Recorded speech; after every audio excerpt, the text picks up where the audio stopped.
What if I told you one man once held an entire country hostage, built a prison for himself, blew up an airliner to kill a rival, and left behind hippos that still roam free today? This is the untold story of Pablo Escobar. In the heart of Medellín, Colombia, a man once rose from poverty to unimaginable wealth, power, and terror.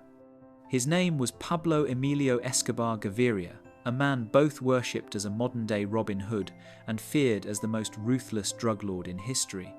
Imagine this. In the 1980s, Escobar was making $420 million every week. His Medellín cartel controlled 80% of the world's cocaine trade, feeding an insatiable demand in the United States and beyond. Money poured in so fast that Escobar reportedly spent $2,500 a month on rubber bands just to wrap stacks of cash. He hid fortunes in secret farms, warehouses, and even buried in fields where rats would eat billions of dollars. Before we continue, please like and subscribe to this channel so you won't miss any historical facts and mysteries we upload here.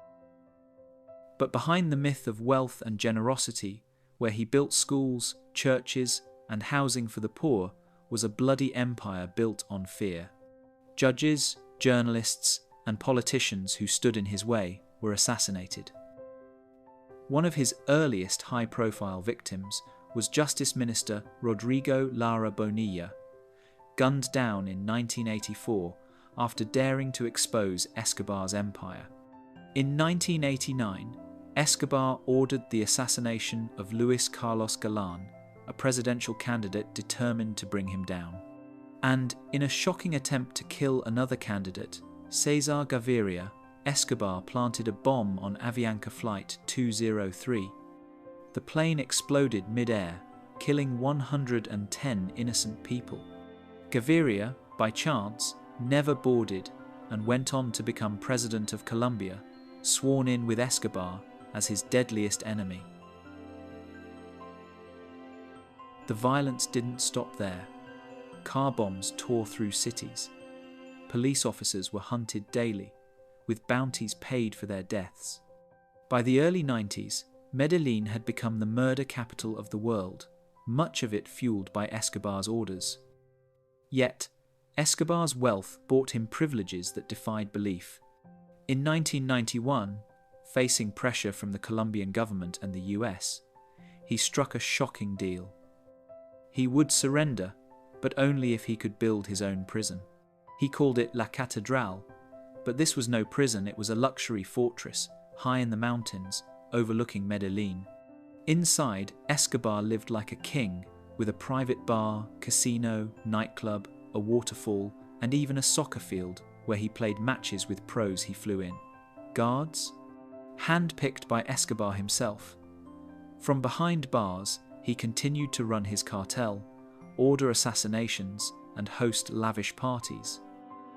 His arrogance knew no limits. After he murdered 2 of his associates inside La Catedral, the government tried to transfer him to a real prison. Escobar simply walked out, vanishing into the night, sparking the most intense manhunt in Colombian history. By the 2nd of December 1991, the hunt reached its climax. Surrounded on a rooftop in Medellín, the most wanted man on earth was gunned down, his empire finally collapsing in a storm of bullets. Yet, even in death, Escobar's shadow lingers. His extravagant zoo at Hacienda Nápoles included exotic animals smuggled from Africa. After his fall, most were relocated except the hippos. They escaped into the wild, multiplied, and today their descendants roam Colombia's rivers and forests, an invasive species born from Escobar's madness. Pablo Escobar was more than a criminal, he was a paradox. To the poor, El Patron, a savior who gave them dignity when the government abandoned them. To the world, the king of cocaine, a man who drenched a nation in blood, corrupted its politics, and nearly bent it to his will. Hungry for more untold legends, bloody secrets, and shocking truths that textbooks left out? Then don't just watch history, experience it. Subscribe now to Latest Historian. where every story pulls you deeper into the past than you ever thought possible.